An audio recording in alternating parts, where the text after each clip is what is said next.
अब चलते हैं, आज हम नए टॉपिक पढ़ेंगे बोर्स इफेक्ट के बाद।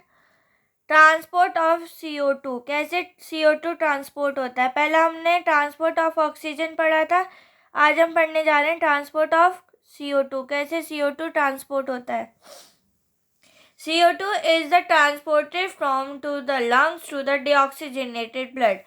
CO2 जो होता है वो ट्रांसपोर्ट करता है। ट्रांसपोर्ट मतलब होता है लेके जाना, किसी चीज़ को लेके जाना। तो CO2 का काम क्या है कि ट्रांसपोर्ट करता है। ट्रांसपोर्ट मतलब होता है लेके जाना। तो CO2 लेके जाता है लंग्स के अंदर। लंग्स जो होता है, लंग्स के अंदर CO2 जाता है, और CO2 क्या काम होता है, लंग्स के अंदर CO2 जाना और क्या बना देना, deoxygenated blood banana.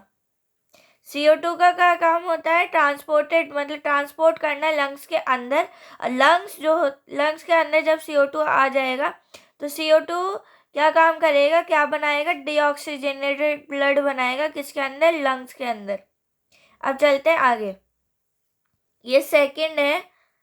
About 7% of CO2 transported by the plasma as dissolved state। dissolve का मतलब होता है घुल जाना, मतलब CO2 7% प्लाज्मा के अंदर डिजोल्व हो जाता है। डिजोल्व मतलब होता है घुल जाता है। तो CO2 जो होता है वो 7% प्लाज्मा में डिजोल्व हो जाता है। ये शायद मैंने बहुत पहले क्लास में भी बताया था कि CO2 जो होता है वो प्लाज्मा के अंदर डिजोल्व हो जाता है, घुल जाता है।